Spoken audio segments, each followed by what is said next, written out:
올라올 때 박수 치는 거는 이제 괜찮은 것 같은데, 본교회 원로 목사지만은 본교회 목사가 올라오는데 박수 치는 건 좀 그런 것 같아요. 어쨌든 감사드립니다. 오랜만에 여러분들 강단에서 여러분들을 뵙게 된 것 같아요. 너무너무 반갑고 또 감사한 마음이 있습니다. 참새 한 마리가 땅에 떨어지고 하찮은 풀 한 포기가 쓰러져 죽는 일도 하나님의 뜻이 있다, 하나님의 경륜이 있다, 그런 말씀을 하셨습니다. 오늘 목사님 출타 중에 제가 강단에 서서 말씀을 대원하는 일, 하찮은 일이지만은 우연한 일일까? 저는 그렇게 보지는 않습니다. 하나님께서 이 일을 배후에서 계획하셨고 또 저를 보내서 말씀으로 교제하는 그런 어떤 일에 대한 하나님의 어떤 뜻이 있을 것이다, 그런 생각을 하고요. 또 듣는 여러분들 편에서도 그냥 보통 목사님 말씀 듣는 거 보통인데 또 우연하게 원로 목사님 오셨겠지, 이런 생각보다는 하나님께서 어떤 뜻이 있을 것이다, 나에게 주시는, 목사님을 통해서 주시는 어떤 말씀이 있을 것이다 하는 그런 생각을 하고 오늘 마음문을 열고 말씀을 듣는다면 하나님께서 더 큰 은혜로 여러분들에게 역사하실 줄 믿습니다. 오늘 제가 드릴 말씀의 제목을 말세말 어떤 교회를 세우십니까? 그런 제목으로 이제 말씀을 제가 전하겠습니다. 교회란 무엇인가? 교회란 택함을 받은 사람들의 무리, 이런 모임을 교회라고 그렇게 말을 합니다. 근데 그 교회는 어떻게 구성이 됩니까? 택함을 받은 한 사람이 먼저 나오게 되고, 그리고 거기에 플러스 또 한 사람 거기 붙여지고, 한 사람이 붙여지고, 한 사람이 붙여져서 무리가 되는 것입니다. 그러면 교회란 무리이기 이전에 한 사람, 구원받은 사람, 선택받은 사람 나 하나가 교회예요. 그 교회로부터 이제 이렇게 많은 사람들이 모이는 교회가 된 것입니다. 그래서 오늘 이 제목은 우리 교회가 어떤 방향으로 어떻게 세워야 될까 하는 이야기도 되지만은, 겸해서 우리 성도들 한 분 한 분이 내 신앙을 점검하고 내가 어떤 교회, 어떤 신앙을 내가 세워 가야 할 것인가, 내 지금 시점에서 어떻게 되어야 될 것인가, 어떤 신앙인이 되어야 될 것인가 하는 이런 일을 함께 제가 여러분들에게 말씀을 드리려고 하는 것입니다. 여러분들 설교를 들을 때 언제나 저 말씀은 우리 안 나오는 우리 남편 나와서 들으면 딱 맞을 말씀이다, 저건 우리 아들 말썽꾸러기 우리 아들이 들으면 딱 좋은 말이다 등등으로 설교 시간에 남에게 은혜 받기를 바라고 남이 들었으면 하는 그런 생각으로 듣는 태도는 복음적인 태도는 아닙니다. 어떤 태도가 복음적이냐면 오늘 이 시간만은 나에게 하나님의 어떤 뜻이 있어서 주시는 말씀이다. 나에게 주시는 말씀으로 말씀을 늘 들으시고 그 다음에 듣고 난 다음에 그 다음에 또 여러분들이 전달을 할 때 아들 또 남편 또 시어머니 등등으로 그 다음에 전달하면 될 것입니다. 이 시간은 내가 어떤 신앙인이 되어야 될 것인가 하는 생각으로 오늘 말씀을 초점을 맞추면 큰 은혜가 임하게 될 줄로 믿습니다. 지금은 말세라고 합니다. 믿거나 안 믿거나 모든 사람들이 말세합니다. 말세란 무엇인가? 우리 주님의 재림이 임박했다 하는 그런 뜻입니다. 역사의 종말, 이 세상의 종말이 가까이 왔다 하는 그런 뜻으로 말세를 이야기하고 있습니다. 마태복음 24장에는 제자들이 예수님께 물었습니다. 예수님, 주님의 말세, 주님의 날이 언제 옵니까? 하고 물었습니다. 그때 주님께서 오는 날짜와 시간은 말씀하지 아니했습니다. 다만 깨어 있으라 그렇게 말씀하시고 그 마지막 날 가까이에 와 있는 말세에 이런 징조가 있을 것이다 하고 말씀을 주셨어요. 그게 마태복음 24장에 들어 있습니다.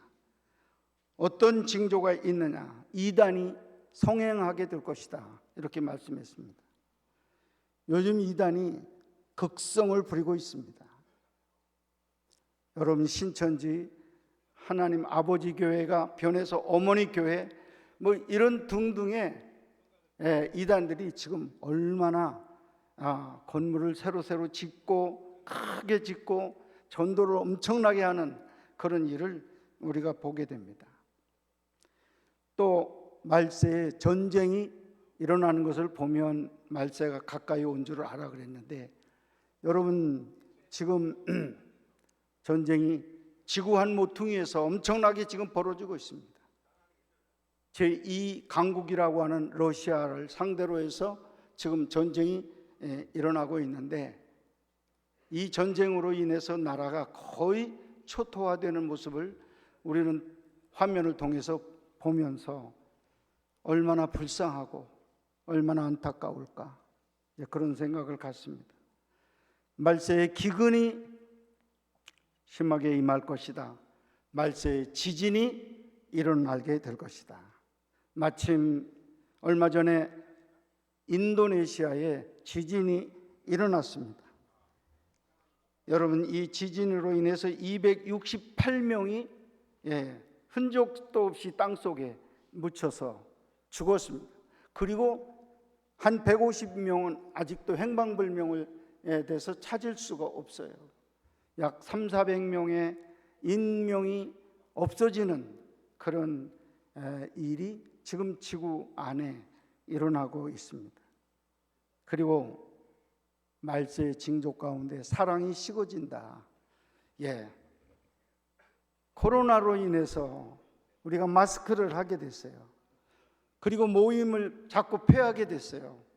주일날도 이제 교회 나오지 못하게 하다가 교회를 이제 나와서 예배는 드리는데 마스크를 잔뜩 해가지고 이렇게 사람들을 만나니까 얼마나 반갑고 얼마나 정말 기다리던 성도들이고 그리고 서로 간에 이렇게 친밀한데 얼굴을 알아볼 수가 없는 거예요. 저 자신도 이렇게 쳐다보다가 누구같이 생기긴 생겼는데 하다가 보면 벌써 지나갔어요. 그러면 그 사람은 그럴 거 아니에요. 아니 목사님이 마음이 변했나? 아니 나를 보고 옛날 같으면 인사를 했을 텐데 인사도 하는 둥 마는 둥. 근데 여러분 그걸 원망하지 마세요. 여러분 잘 못 알아보는 게 지금 정상이에요. 그냥 알아보게 하고 인사를 잘 하려면 마스크를 잠깐 벗고 접니다 하고 인사를 하면 그때는 제가 아이고 반갑다 이렇게 인사를 받을 거예요. 그러기 전에는 그럴 수밖에 없다, 가려서. 사랑이 식어졌어요. 어쨌든 코로나로 인해서 사랑이 식어졌지만 이것도 말세의 하나의 그런 징조다. 사랑이 식어진다. 서로 간에 몰라요. 죽어도 모르는 이런 세상이 되어졌습니다. 이러면서 그날 주님의 날 알지는 못할 것이지만은 그날이 가까이 온 줄을 알고는 깨어 있으라. 지혜롭게 천국을 준비해야 한다 하는 말씀을 주께서 주셨습니다. 어리석은 자같이 되지 말고 오직 지혜 있는 자같이 하여 세월을 아끼라. 저녁 때가 돼서 이 밖에 곡식을 말리던 사람들은요, 밤에 와서 이슬이 또 내리거든요. 저녁이 되면 무척 바빠져요.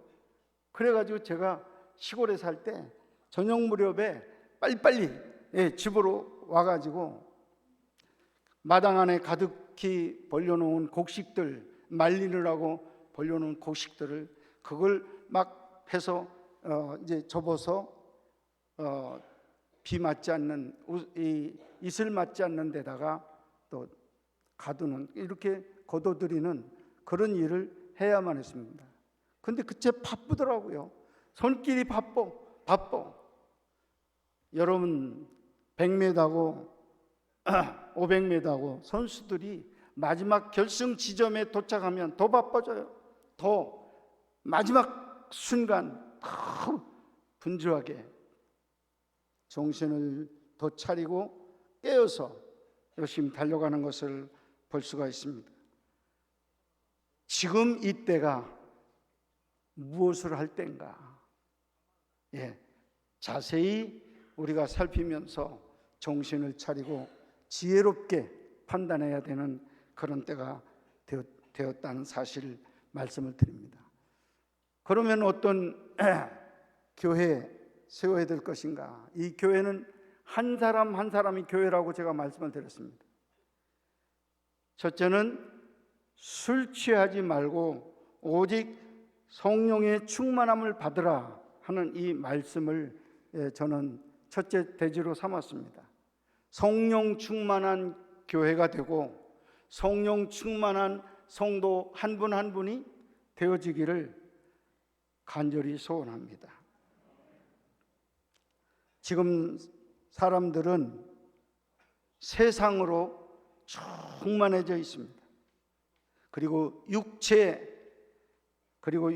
감각으로 충만해 있습니다. 그리고 물질로 충만해 있습니다. 그래서 이 세상, 육체, 물질, 이것으로 내 심령이 충만해져 있어가지고 하나님, 예수님, 성령님은 지금 골방에 있다가 또 골방에서 쫓겨나가지고 저 문 가까이에 있는 방에 지금 몰려 있습니다. 그런데 우리 주님의 뜻은 그게 아닙니다.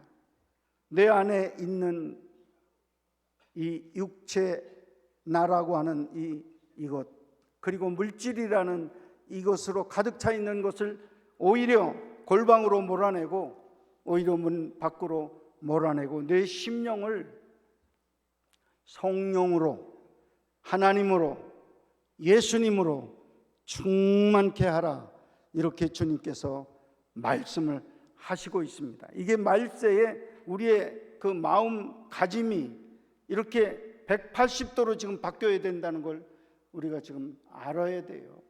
어쩔 수 없습니다. 먹고 살아야 되니까. 어쩔 수 없습니다. 몸이 아프니까요. 어쩔 수 없습니다. 여러분, 어쩔 수 없는 분도 천국은 가야 됩니다. 어쩔 수 없는 분도 우리 예수님을 만나야 됩니다. 구원받아야 될 줄로 믿습니다. 내 생명을 건져내야 될 줄로 믿습니다.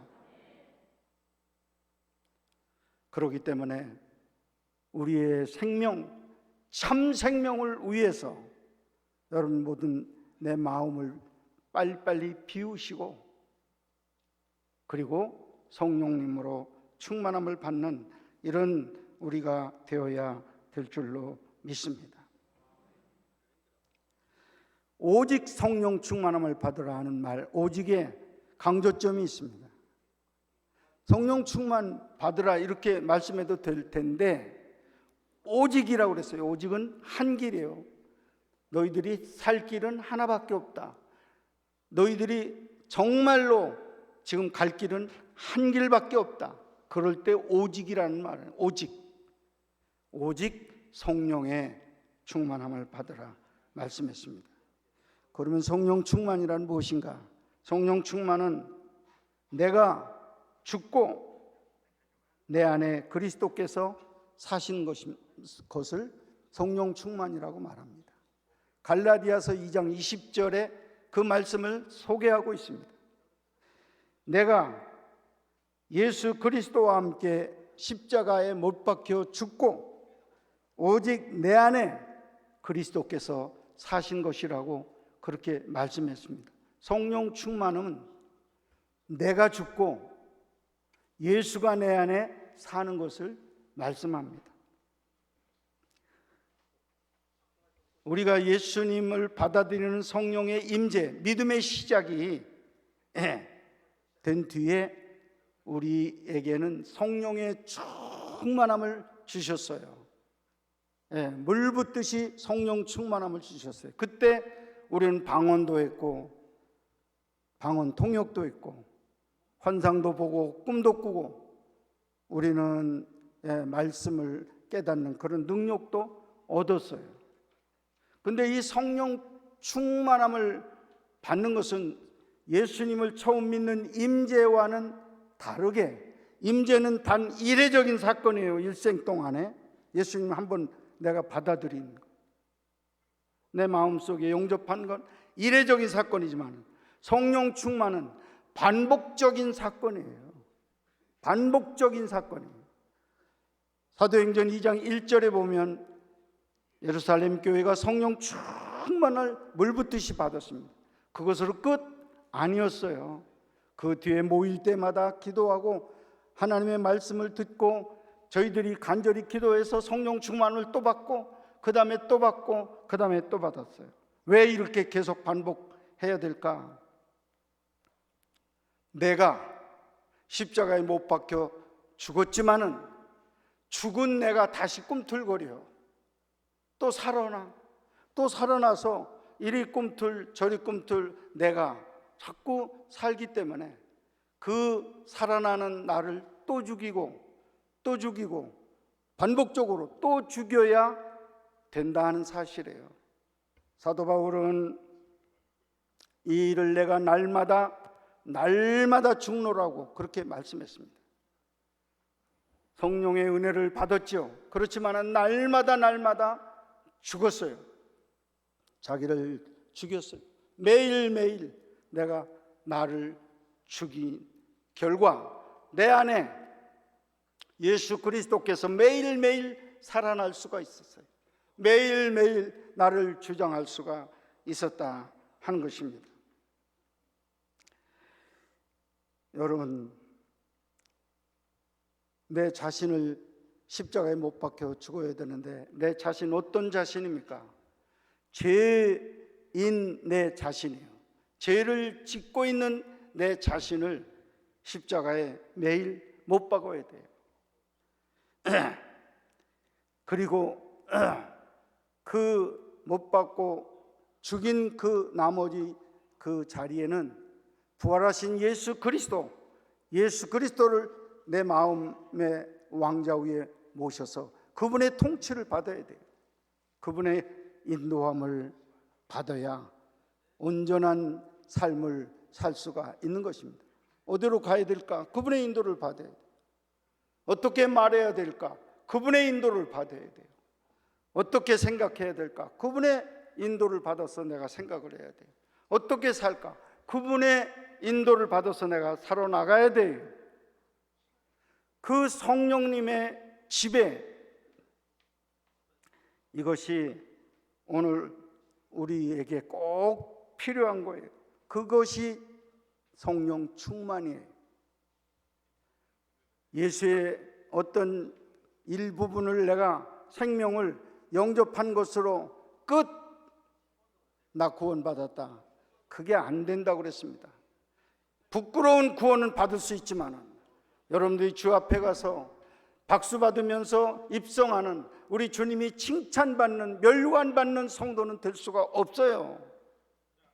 성령의 충만함을 받아 그분의 인도함을 받을 때, 그러다가 죽으면 주님이 두 팔 벌려서 영접하는 그런 귀한 영혼들이 된다는 사실입니다. 예수 그리스도로 충만해져야 돼요. 아까 우리 찬송 부를 때 예수로 충만하다, 그렇게 찬송을 했습니다. 내 생각이 십자가에 못 박혀야 되고 예수의 생각이 내 생각을 지배해야 돼요. 내 사상, 예수의 사상 되어야 되고, 내 입에서 나오는 말 한마디 한마디가, 내 말은 다 죽어야 돼요. 십자가에 못 박아야 돼요. 예수님의 말씀이 내 입을 통해서 나오게 해야 돼요. 내 행동, 내 삶, 예수님께서 다 역사하시고 주장해야 되는 것입니다. 그러면 그리스도의 인격이 될 것입니다. 그리스도의 인격, 우리가 그걸 성화라고 말합니다. 성화받는 역사가 일어나게 되는 것입니다. 그때서 비로소 그리스도의 향기가 끊임없이 내 속에서 사람들에게 흘러나가서, 아, 저 사람 예수 진짜 냄새 난다, 예수 믿는 진짜 냄새가 저 사람에게서 흘러나온다, 이 소리가 나오게 되고, 예수님의 광선 빛이 끊임없이 흘러나와서 그 빛을 통하여 갈 바를 알지 못하는 사람들이 그 사람을 통해서 갈 길을 찾는 역사가 일어나게 될 것이고, 예수 그리스도의 편지 역할을 충분히 할 수 있게 되는 것입니다. 왜 우리는 이렇게 변화가 없지? 왜 우리는 그렇게 빛이 못 되지? 왜 우리는 말썽꾸러기가 되고, 왜 우리는 향기가 그렇게 내 몸에서 안 나오지? 여러분, 내가 안 죽어서 그래요. 내가 안 죽어서. 빨리 십자가에 더 빨리빨리 못 박았어요. 사도 바울은 하루에 한 번 십자가에 못 박고 죽는 일로서도 성령 충만함을 유지했고, 주님 앞에 설 때에 멸관받는 성공한 성도가 됐지만은, 오늘을 사는 우리들은요, 순간마다 십자가에 못 박혀야 돼요. 순간순간마다 내 생각이 자꾸 바뀌어. 얼마나 분주하고 얼마나 빠른 세대에 우리가 살고 있는지. 오늘 이렇게 했다는데 오늘 순간 장소만 오면 생각이 바뀌는 거예요. 여러분, 순간순간마다 나를 십자가에 못 박고 예수 그리스도가 나의 순간순간 지배하고 나를 이끌어 가게 하는 이런 일로서 우리 인생이 사도 바울처럼 멸관받고 승리하는 그런 인생이 될 줄로 믿습니다. 그러면 어떻게 성령의 충만함을 받을 수 있는가? 영혼의 호흡을 통해서 충만함을 유지할 수 있다 하는 말씀을 드립니다. 우리 육체의 호흡은 탄산가스를 내 입을 통해서 뱉어내고, 그리고 산소를 들이마시는 일이 숨 쉬는 일이에요. 탄산가스를 계속해서 채워나가고 뱉어내지 않으면 우리는 피곤해서 비틀거려요. 힘이 빠져버려요. 기운이 없어져요. 어지러워져요. 갈 바를 몰라요. 쓰러져요. 그러나 우리가 산에 올라가서 맑은 공기, 산소를 실컷 들이마시면 정신이 다시 깨끗해지고 몸이 다시 신선해지고 발걸음이 빨라지고 얼굴에 미소가 돋아나는 거예요. 여러분, 무엇을 뱉어내라고 탄산가스를 빨리빨리 내뿜고 산소를 들이마셔야 돼요. 그러면 탄산가스는 무엇인가? 요한일서 1장 9절에 뱉어내는 일에 대해서 말씀하고 있는데, 만일 우리가 우리 죄를 자백하면, 내뿜으면 우리 죄를 순간순간 내 죄를 자백하면 저는 미쁘시고 의로우사 우리 죄를 사하시고 우리를 모든 불의에서 깨끗게 하실 것이라고 주님께서 말씀했어요. 우리 몸속에 있는 누적된 그 죄를 토해내셔야 돼요. 빨리 자백해서 해결하셔야 돼요. 그러면 여러분 깨끗한 존재들이 된다는 것이에요. 그 빈 그릇에 산소를 들이마시는데, 산소는 무엇입니까? 오늘 본문에 말씀했습니다. 마실 것을 말했어요. 술 취하지 말라, 이는 방탕한 것이니 오직 성령의 충만함을 받으라. 우리 입장에서는 내가 받아들이라는 것이에요. 숨을 들여 마시라는 거예요. 받아들이라. 성령을 받아들이라. 예수를 받아들이라. 하나님을 받아들여라. 하나님을 인정해라. 이런 뜻이 성령 충만합니다 하는 것입니다. 내뱉을 것, 죄를 항상 여러분 주님 앞에 고백하세요. 내 부족한 것 주님 용서해 주세요.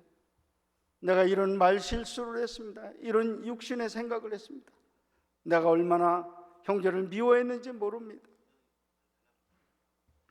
여러분, 상대방이요, 원수, 믿는 사람들은 여러분 내가 마음에 미운 마음이 있어도요 미워하시면 안 됩니다. 왜냐?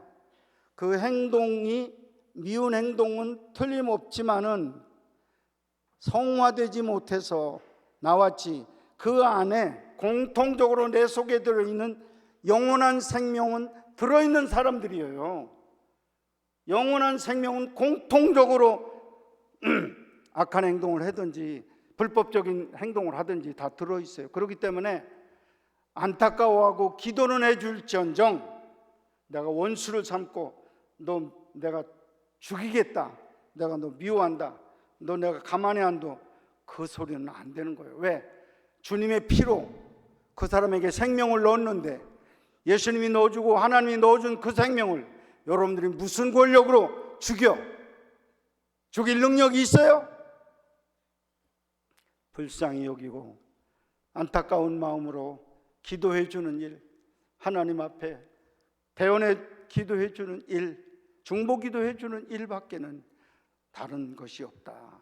원수를 긍휼히 여기고 사랑하는 여러분들 될 수 있기를 바랍니다. 영혼의 호흡을 활발하게 하세요. 일주일에 한 번 영혼의 호흡하지 마세요. 어리석은 사람입니다. 숨을 일주일 동안 안 쉬다가 주일날 와서 호흡하고 쉬려고 하십니까? 안 되는 거예요. 매일매일 교회에 있든지 집에 있든지 잠자리에 들어있든지 간에 매일 매 순간 우리는 영혼의 호흡을 하나님 앞에 해야 되고, 우리 주님의 성령을 받아들일 때 여러분들이 성령 충만함을 유지하는 그런 축복이 함께할 줄로 믿습니다. 성령 충만한 교회 세워야 됩니다. 두 번째, 우리는 지금 먼저 내 자신을 구원해야 돼요. 내 자신은 은혜 받아야 돼요. 고린도후서 6장 2절 하반절에 보면 보라, 지금은 은혜 받을 때요 구원의 날이로다, 그렇게 말씀했습니다. 은혜, 지금 여러분들이 주목하고 집중해야 되는 것은 내가 은혜 받아야지, 내가 은혜 받아야지, 이것에 집중해야 되는 거예요. 은혜란 무엇입니까? 예수 그리스도를 품는 것을 은혜라고 말합니다.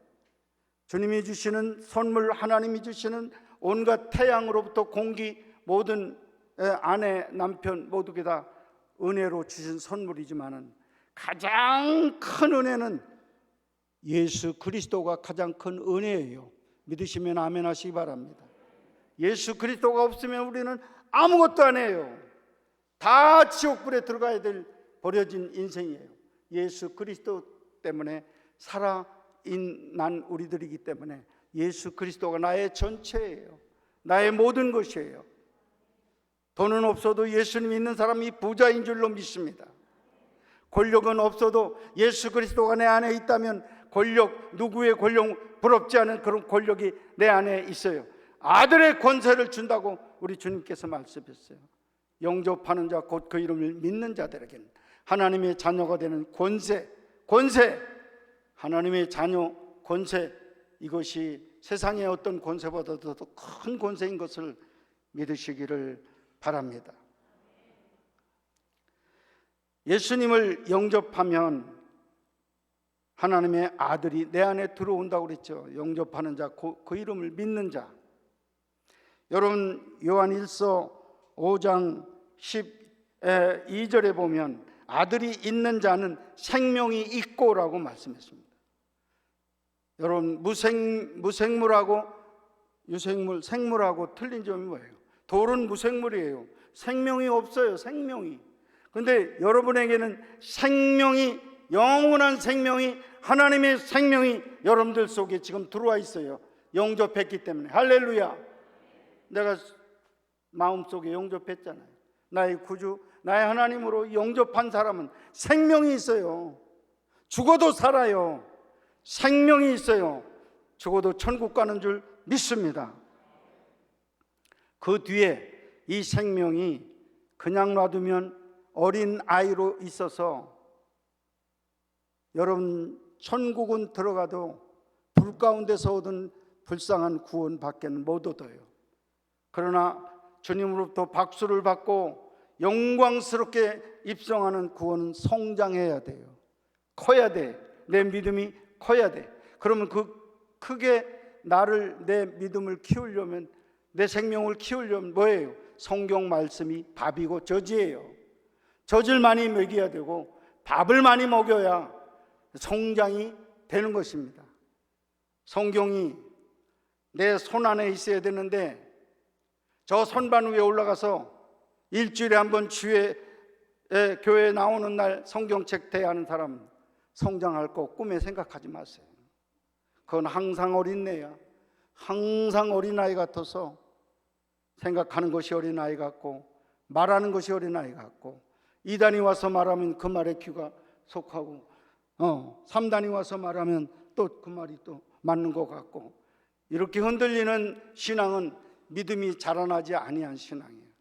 말씀을 충분히 먹어서 성장한 신앙은 분별력이 생겨요. 영적 분별력이 생겨서 이것이 옳다, 저것이 그르다, 이것이 맞다, 이 일을 선택해야 된다 하는 판단력이 생기게 된다는 사실이에요.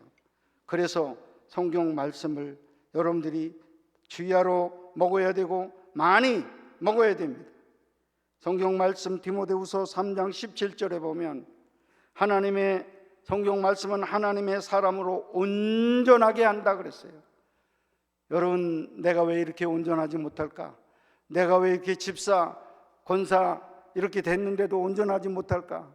여러분, 다른 거 아니에요. 말씀을 너무 등한히 해서 그래요. 말씀이 내 손에서 너무 멀기 때문에 그런 일이 일어나는 거예요. 말씀을 더 가까이 여러분들이 하실 때 온전한 사람 더 만들어지는 거예요. 말씀이 여러분들을 온전하게 하고 하나님 선한 일을 행할 능력을 또 주신다고 그랬습니다. 우리가 좋은 일 좀 해보려면 내가 할 수 있을까? 나 그거 못하겠는데, 나 능력이 없어. 여러분, 그렇게 능력이 없는 것만 얘기하지 마시고 성경을 부지런히 읽으세요. 성경 공부하세요. 성경을 연구하세요. 성경과 가까이 하세요. 그러면 자연히 대학 나온 사람보다, 대학원 나온 사람보다, 박사들보다도 더 유능한 교회 일꾼이 될 수 있어요. 교사도 되고 성가대원이 될 수 있고 교회 신방대원이 될 수도 있고, 우리 어떤 일이든지 더 똘똘한 사람으로, 지혜로운 사람으로 일할 수 있다는 사실 믿으시기 바랍니다. 주님, 성령께서 우리를 행할 능력을 주신다 그랬어요. 능력 주셔요. 그리고 오늘 에베소서 본문 말씀 5장 19절로 20절에 보면 시, 찬송, 신령한 노래, 마음으로 노래, 감사할 수 있는 예배자로 성공시킬 수 있다 그랬어요. 그래서 여러분, 내가 빨리 은혜 받아야지 예배자로 성공하는 거예요. 우리 하나님을 기쁘시게 하는 성도들이 될 수 있을 줄 믿습니다. 세 번째, 지금 우리는 열심히 사명을 감당해야 된다 하는 것입니다. 사명이 있어요. 사명은 내가 이 세상에 태어날 때 하나님이 나에게 이 세상에 가서 7, 80년 사는 동안 이것 하고 와라 하고 주시는 심부름, 하나님 일, 그것이 사명이에요. 요한복음 9장 4절에 보면 때가 아직 낮음에, 급하다는 뜻이에요. 저녁 무렵에 때가 아직 낮인데 곧 밤이 오리니 그때는 아무도 일할 수 없다, 이렇게 말했어요. 일을 해야 내가 상급도 쌓는 일인데 일을 할 수 없대. 밤이 오면. 죽고 나면 돈 1억을 갖다가 내도 죽은 영혼이 갖다 내는 건 하나님이 받지를 않아요. 살아있는 동안에 1,000원짜리 헌금이 하나님 앞에 상달되는 줄로 믿습니다. 어떤 교회에서 어머니의 이름으로 교회를 세운다 그래서 1억을 냈어요. 그거 어머니 우회하지 못합니다. 안 믿고 죽었으면 지옥 갈 것이고, 시원찮게 믿다가 죽었으면 그냥 그 상태에 머무르지, 드린 아들이 복을 받고 드린 며느리가 복을 받을 수는 있을 줄 믿습니다. 왜? 어려운 돈을 헌금을 했으니까 하나님께서 기억하실 거예요. 그러나 여러분 마음대로 죽은 아버지 기념으로, 죽은 어머니 기념으로, 그거는 우리 마음에 그냥 정으로 그런 얘기를 하는 것이지, 실제적으로 주님은 행한 대로 심판하고 끝이에요. 행한 대로. 어떻게 행했느냐. 사명 감당을 빨리 하셔야 돼요. 이제 밤이 곧 옵니다. 이웃 구원을 열심히 하시기를 바랍니다.